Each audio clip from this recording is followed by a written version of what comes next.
एक व्यक्ति अपनी खूबसूरत पत्नी को छोड़कर अपनी सास के पास जाता है और उसके साथ संबंध बनाता है, यानी कि उसकी पत्नी जिसे कुछ भी नहीं पता था और जो उसका पति है वो उसकी ही माँ के साथ ये सब कुछ कर रहा था और माँ भी उसके साथ ये सब कुछ कर रही थी।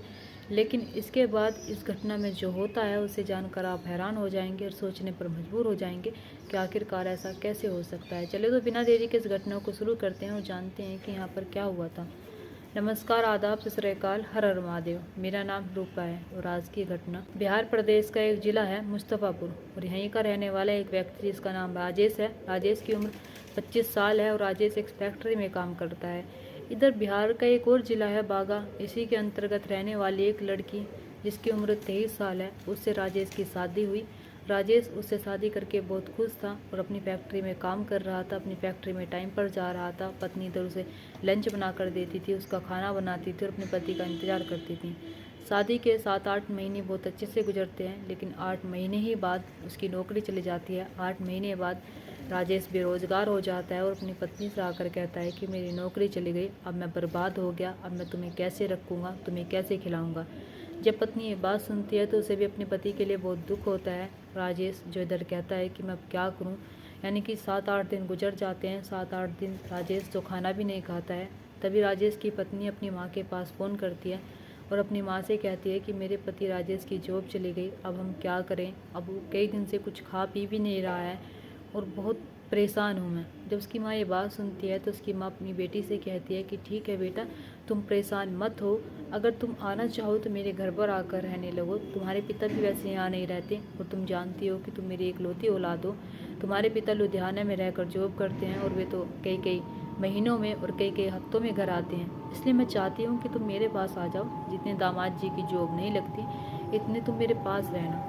जब पत्नी बेटी ये बात सुनती है तो अपने पति राजेश से जाकर बताती है, अपने पति राजेश से जाकर कहती है कि मेरी माँ तुम्हें वहाँ पर बुला रही है। लेकिन पति राजेश इस चीज़ के लिए इनकार करता है। पहले वो कहता है कि नहीं, मैं घर जमाई बनकर नहीं रह सकता, मैं जब तुम्हारे घर जाऊँगा तो अच्छा नहीं लगेगा और घर जमाई वालों की इतनी इज्जत भी नहीं होती है। राजेश की पत्नी उससे कहती है कि तुम्हें अब अपनी सोचनी है, फिर तुम्हें ये सोचना है कि लोग क्या कहेंगे फिर क्या नहीं कहेंगे। यानी कि 12 दिन बाद उसकी सास राजेश की उसे खुद कॉल करती है और कहती है कि कोई बात नहीं है बेटा, तुम हमारे पास आ सकते हो और हमारे पास आकर रह सकते हो, हमें इस चीज़ से कोई आपत्ति नहीं है। अगर तुम आओगे तो हमें तो खुशी होगी और मेरा तो मन ही लगेगा। मेरी बेटी जब से मुझे छोड़ कर गई है तब से मैं अकेली हो गई हूँ और तुम जानते हो कि तुम्हारे जो ससुर हैं वो बाहर रहते हैं और बाहर रहकर ही नौकरी करते हैं। जब ये सारी बातें राजेश सुनता है तो राजेश अपनी पत्नी को लेकर अपने ससुराल पहुंच जाता है। इधर पत्नी अपनी माँ को जब देखती है तो बहुत खुश होती है, अपनी माँ से एक एक बात बताती है और अपनी माँ का धन्यवाद करती है कि माँ, तुमने मेरे पति का उस वक्त साथ दिया है जिस वक्त शायद उसका कोई भी साथ नहीं दे रहा था। सारे रिश्तेदारों ने हाथ खड़े कर दिए, कोई भी उसके साथ नहीं दे रहा था, कोई भी उसे एक पैसे की मदद नहीं कर रहा था। राजेश की जो सास है वो कहती है कि कोई बात नहीं बेटा, तुम मेरे बेटे जैसे हो और ये मेरी बेटी है ही, तुम यहीं पर रहो। जितने दिन तुम्हारी जॉब नहीं रखती है, जितने दिन तुम और काम नहीं ढूंढ पाते हो, इतने दिन यहीं रहो। जब ये सारी बातें राजेश सुनता है तो वहीं पर रहने लगता है। धीरे धीरे करके समय गुजरने लगता है। अब जैसे ही धीरे धीरे करके समय गुजर रहा था तभी राजेश का जो मन है वो अपनी सास पर आ जाता है, यानी कि वो अपनी पत्नी को छोड़कर अपनी सास के साथ रहने की कोशिश करता है, अपनी सास पर बात करने की कोशिश करता है। अपनी सास का कभी हाथ छूता था तो कभी कुछ करता था। सास जो समझ चुकी थी, हाँ, उसका जो जमाई है यानी कि दामाद है वो उसके साथ कुछ करना चाहता है। एक दिन सास उससे बात करती है और कहती है कि तुम्हारी प्रॉब्लम क्या है, तुम चाहते क्या हो। तभी राजेश कहता है कि तुम बहुत खूबसूरत हो, मैं तुमसे बहुत प्यार करता हूँ, मैं तुम्हारे साथ रहना चाहता हूँ। यानी कि वो प्रपोज़ करता है अपनी सास को। जब वो अपनी सास को प्रपोज़ करता है तो सास भी एक बार अपनी बेटी के बारे में नहीं सोचती है। वो ये नहीं सोचती है कि जो राजेश है उसका दामाद है, उसके साथ ऐसा नहीं करना चाहिए। लेकिन वो उसका जो प्रपोज़ल है वो एक्सेप्ट कर लेती है क्योंकि उसका पति लुधियाना में रहता था और लुधियाना में से ही पैसे भेजता रहता था। इधर उसके पास कोई पैसों की कमी नहीं थी, वो एक अच्छी कंपनी में जॉब कर रहा था, अच्छा पैसा कमा रहा था और अच्छे पैसे अपने घर भेज रहा था। राजेश जैसे ये सारी बातें अपनी सास से कहता है तो सास भी इस चीज़ के लिए तैयार हो जाती है, यानी कि ये दोनों एक दूसरे से प्यार करने लगते हैं, अब एक दूसरे के साथ संबंध बनाने लगते हैं। समय धीरे धीरे करके ऐसे गुजरता चला जाता है। राजेश की जो पत्नी है उसे इस चीज़ की भनक नहीं थी क्योंकि कभी कभी अगर वो बाजार जाती या फिर अपने दोस्त से मिलने जाती तो इस चीज़ का मौके का फ़ायदा उठाते थे और फ़ायदा उठाने के बाद एक दूसरे के साथ संबंध बनाते थे। अब ऐसे ही राजेश की जो सास है उसे कहीं जाना होता था तो वो राजेश को साथ लेकर जाती और साथ लेकर जाने के बाद ये दोनों एक दूसरे के साथ होटल में भी रातें गुजारते, दिन गुजारते। समय धीरे धीरे करके ऐसे गुजरता चला जाता है। लेकिन एक दिन जो इसकी बेटी है, माँ बेटी दोनों एक दिन घर में ही थी, तभी बेटी कहती है कि माँ मुझे बाहर जाना है और शायद मुझे आने में देर हो जाएगी, इसलिए आप आराम से रहना और राजेश जब घर पर आ जाएगा तो उसे खाना भी दे देना। वो बेचारा बहुत परेशान है, उसे कई महीनों से जॉब नहीं मिल रही है और वो बहुत ही परेशान आ चुका है, इसलिए मैं बाहर जा रही हूँ, मैं कुछ ही घंटों में लौट कर आ जाऊँगी। जैसे ये बात उसकी माँ सुनती है तो माँ कहती है कि ठीक है, मैं राजेश का पूरा ध्यान रखूँगी।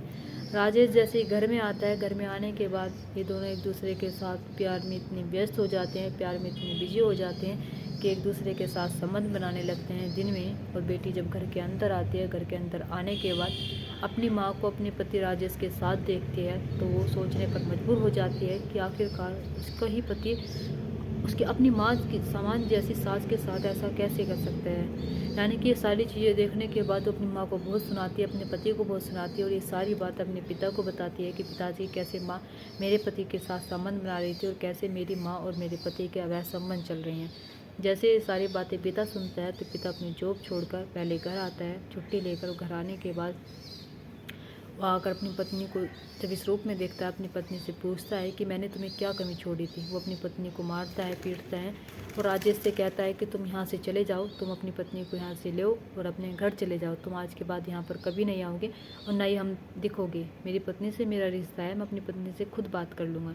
यानी कि ये सारी बातें जब राजेश से कही जाती है तो राजेश कहता है कि मुझे अभी कुछ और समय चाहिए, मैं कुछ और समय चाहता हूँ, उसके बाद मैं यहाँ से चला जाऊँगा और आज के बाद ऐसा कुछ नहीं होगा जो तुम्हारी बेटी ने देखा है, वो आज के बाद ऐसा कुछ नहीं देखेगी। यानी कि वो समय मांगता है अपने ससुर से और कहता है कि कुछ दिन दो मुझे, कुछ दिन बाद मैं जॉब ढूंढ लूँगा पक्का और मैं यहाँ से चला जाऊँगा।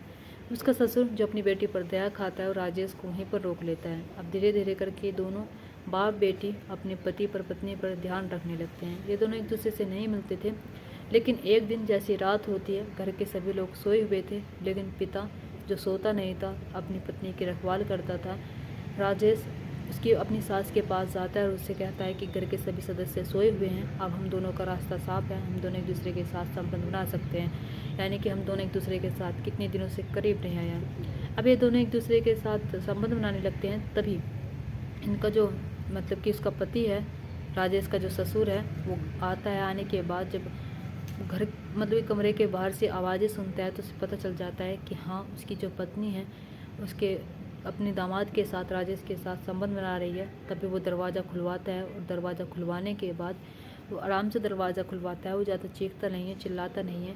अब जैसे ये सारी चीज़ें राजेश की सास देखती है तो वे थोड़ा सा भी वक्त नहीं लगाते उसे रास्ते से हटाने में। यानी कि राजेश उस पर टूटकर पड़ जाता है। पत्नी उसके पास एक लोहे की रोड रखी हुई थी, वो अपने पति पर वार करती है और अपने पति पर वार करने के बाद सोचने लगती है कि हमसे क्या हो गया, अगर ये हमारे बीच में रहता तो हम दोनों एक दूसरे के साथ कभी नहीं रह सकते थे, इस रास्ते से हटना ही था। जैसे ही अब राजेश अपने ससुर की हत्या कर देता है, उसकी पत्नी जो है ससुर यानी कि सास के साथ मिलकर उसकी हत्या करता है अपने ससुर की। अब सोचने लगता है कि मैं करूँ तो करूँ क्या। तभी ये दोनों सोच लेते हैं कि हम यहाँ से फरार हो जाएंगे, अब दूर भाग जाएंगे, एक ऐसी दुनिया बनाएंगे जहाँ पर कोई नहीं आ सकता है। लेकिन इन्हें नहीं पता था पुलिस कानून के हाथ बहुत लंबे होते हैं।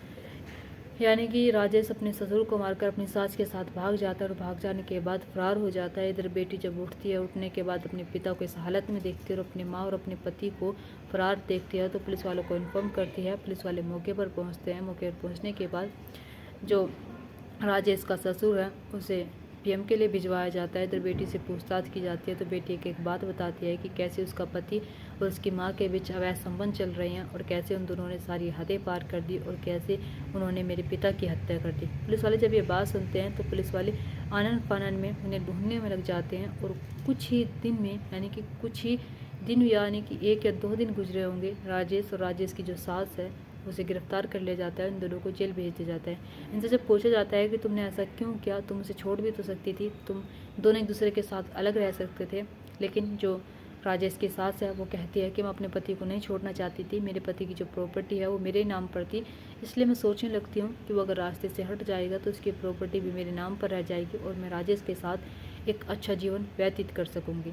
पुलिस वालों को यकीन नहीं हो रहा था कि आखिरकार एक मानसिक स्थिति एक महिला की इतनी ख़राब कैसे हो सकती है। अब वे जेल में जा चुके थे, इधर बेटी जो अकेली रह चुकी थी, जिसका ना ही तो आगे था ना ही पीछे था, माँ जो जेल में थी, पति जो वो जेल में था, पिता जो इस दुनिया को छोड़कर जा चुके थे। दोस्तों, यहाँ पर सबसे ज़्यादा गलती किसकी थी? आप अपनी राय कमेंट बॉक्स में कमेंट करके ज़रूर बताना। और दोस्तों, हमें इस घटना से ये सीख मिलती है कि जो रिश्ते हैं उन्हें मर्यादा में रहना चाहिए, और जो जहाँ पर जिनकी जगह है उन्हें वहीं पर रहना चाहिए। अगर एक दामाद की जो जगह है वो उसके घर पर ही है, कभी उसे मायके में यानी कि लड़की वालों के घर पर इतना खुला नहीं रहना चाहिए, इतनी खुली छूट नहीं देनी चाहिए जिससे कि वो अपनी मर्यादा ही भूल जाए और मर्यादा भूलने के बाद वो ऐसे ऐसे कांड कर दे। दोस्तों, प्लीज़ आप अपनी राय कमेंट बॉक्स में कमेंट करके ज़रूर बताना, और आप मेरी वीडियो कहाँ से देखते हैं, कहाँ से नहीं देखते हैं, अपने नाम के साथ कमेंट ज़रूर करिए। दोस्तों, इस कहानी और घटना को सुनाने का मकसद मेरा आपका दिल दुखाना नहीं था, आपको परेशान करना नहीं था, आपको घटना के बारे में बताना था, आपको सचेत करना था। आप अपने परिवार के साथ खुश रहिए। नमस्कार।